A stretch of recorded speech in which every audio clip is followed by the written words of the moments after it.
So we lived in an apartment, and the apartments there were pretty nice.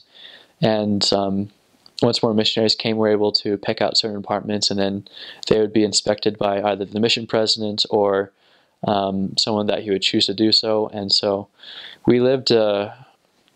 So the apartments were nice. So we didn't have a car there, and we didn't ride bikes there. So we walked around, and we also used public transportation. And the public transportation system in Turkey is super nice. Well, at least, the public transportation system in Istanbul is really nice. And they would have many different things, such as metros. At one time, they had a train that you could use. They would have these buses that you could use as well that went through different parts of the city. They had this really cool underground metro, and they just kept expanding that while we were there. There was also a metro that went underwater, that went from the European side to the Asian side and then back, and that was pretty cool too. We were able to go on boats, like ferry boats called vapurs, and that was a good way of getting from one side of the city to the other. And they also had these really cool buses called minibuses, and that's what they call it. They call it minibus or minibusler for plural. And they were cool because you would pay the guy, and you would tell him where to go. So it was kind of like a taxi, but they would have these specific routes, and depending on how long you were on the minibus, depended on how much you paid. And so they were usually cheaper than taxis, depending on where you wanted to go.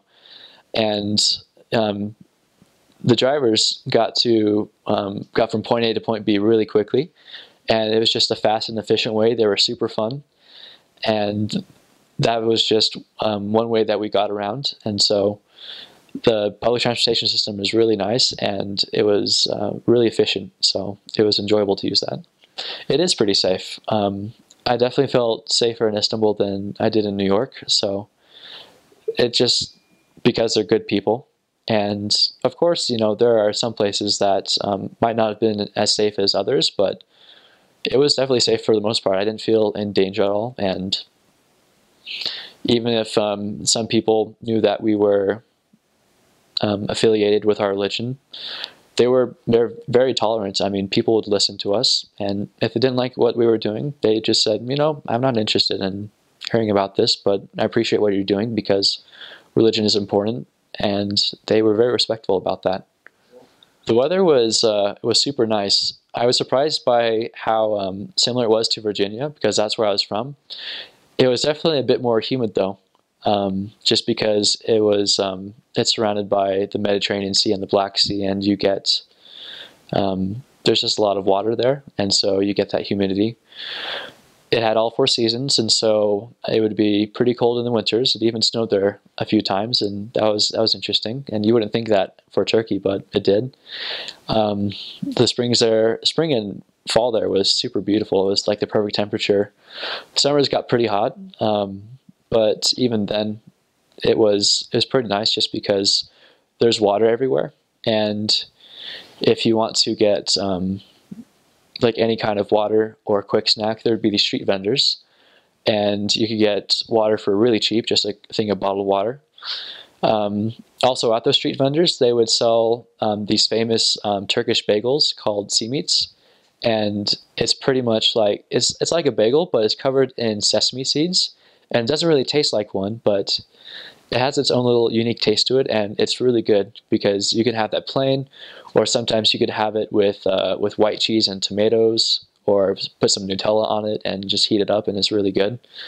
So I guess that was another food tangent, but that's also like something that's really popular in Turkey, so I guess you could put that in the food part, but yeah.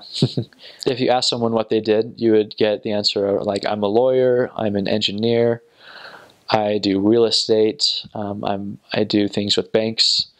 So it's pretty varied. Pretty much anything that you can think of here is in Turkey, but those are some of the more common ones. And there are a bunch of people that worked in the textile industry as well, but it wasn't, from the responses that we got in Istanbul, it wasn't the most common response that we got, but there were still quite a bit of people that did it.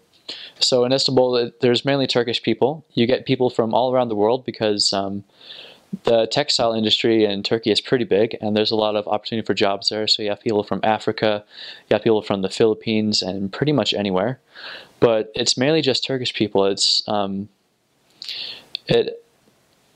demographics aren't too varied, but at the same time, you can see people from all around the world just because Istanbul is a pretty visited city, whether it's through tourists or people that want to live there for a bit because it has a good place to, well, Turkey is just a good place, especially in Istanbul, to teach English because there are so many people that want to learn English, and so it's just a really good place to teach that kind of thing. And the people themselves, like I've said before, they're super nice. I was so surprised by how kind they were. They're super Christ-like, even though Christ wasn't at the center of their lives.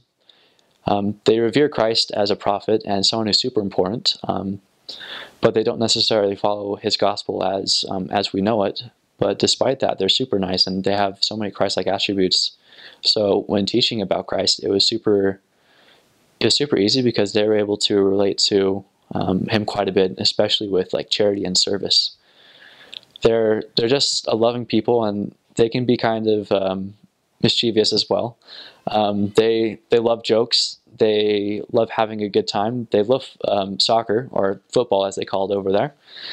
And we had this one person that we taught, and he wanted to learn more about what we believed.